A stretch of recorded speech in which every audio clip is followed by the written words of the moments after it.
So this is a comparison of R13 B-flats from the golden era, four of the best ones I've ever played.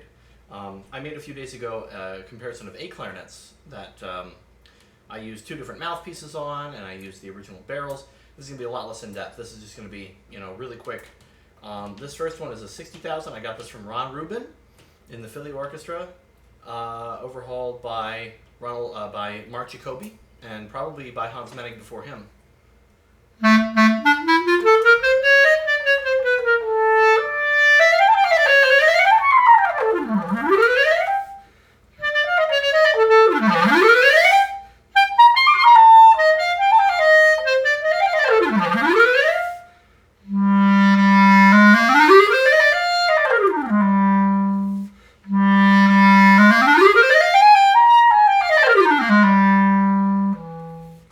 So, the overhaul on this is the best I've ever played. Really impeccable. There are some Valentino Masters in the top joint, just a couple, that mess off my feel from this horn. This is the matte finish, solid German silver horn. And this is one of the first R13s I played that really plays like an R13. And that's a whole separate video in terms of what year did they really get the numbers down. And so this is a thin wall, thin body, very light horn, and unplated keys. All right, this next one is, that was a 1959. This is 1963 or 64. This is a 79,000. This is still thinner body, somewhat thin body. It's lighter, but it has the plated keys, so it looks like a brand new instrument.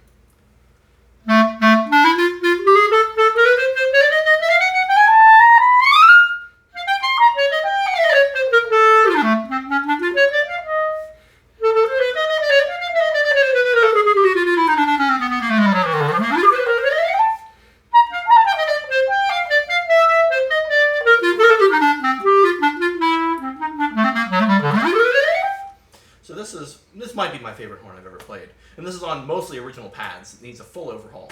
The 70,000s got a lot more focused. That was right in the transition, right when they changed the body size, and also when they changed the plating. So the 70,000s to me really respond better than any horns I've ever played, but they can be a bit bright. They can be a little bit unfocused. And they can play a little bit sharp. So this very late one is like, it has elements of both the 70 and 80,000s. So this horn is only about 1,200 horns later. This is an 81,000. And it is a much heavier horn. The walls are even bigger. So between all of these, the walls, the first one, 1959, small, 79,000 bigger, and this one's enormous. This one is overhauled.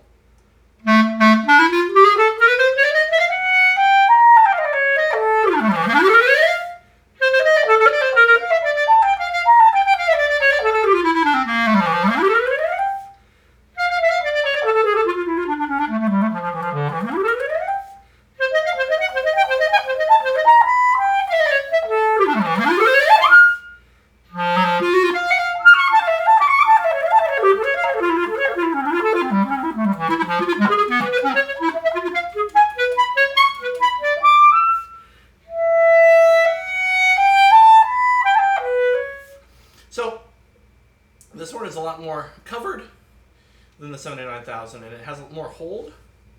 And it's tough because I really do like these 80,000s. I think I've got two other 80,000s that I like a little bit more than this one in a way, but this one's overhauled.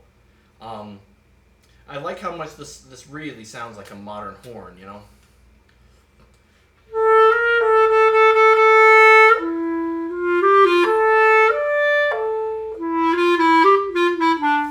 But I want you to listen to the throat tones of this versus the 79,000.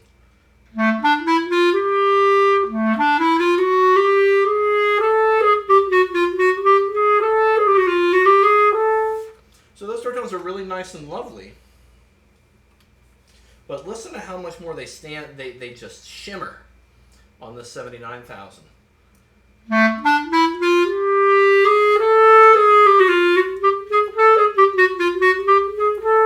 So they're actually playing a little sharper, which is why I think they changed it. So obviously I'd have to change the barrel a little bit.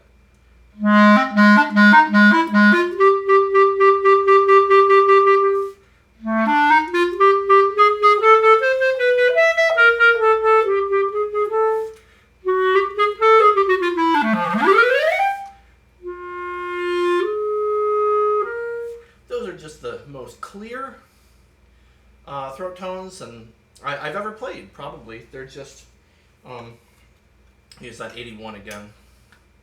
Again, this is overhauled.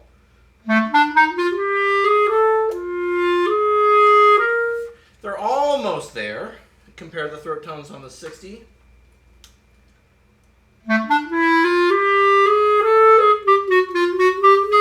So those are definitely sharp. And that's the only problem with that horn, really.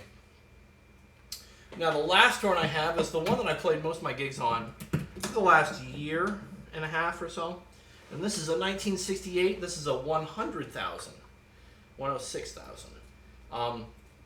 And this is the heaviest one, even though I think the walls, they don't feel as big as the 81,000.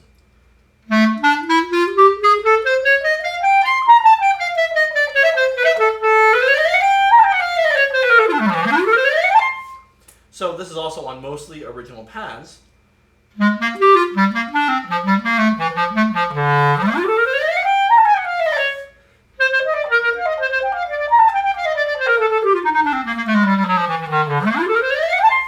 So you hear how easy that one is to blend. It's the most even, and it definitely feels the largest. And I like a horn that lets me really fill up with air. But the problem with this one is sometimes the sound is just so massive that it lacks focus.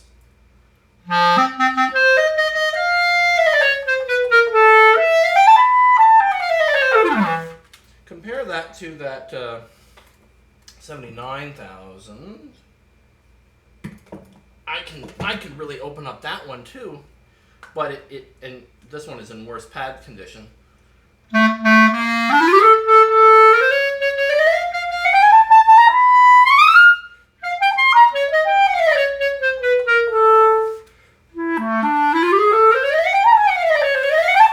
So I play principal clarinet and I play E flat a lot. I also play a bit of bass, but E flat is my favorite.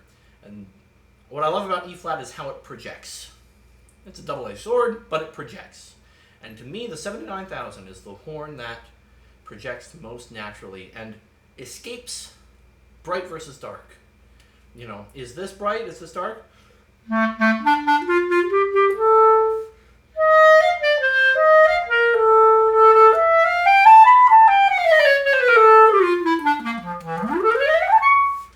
It's just core center of sound.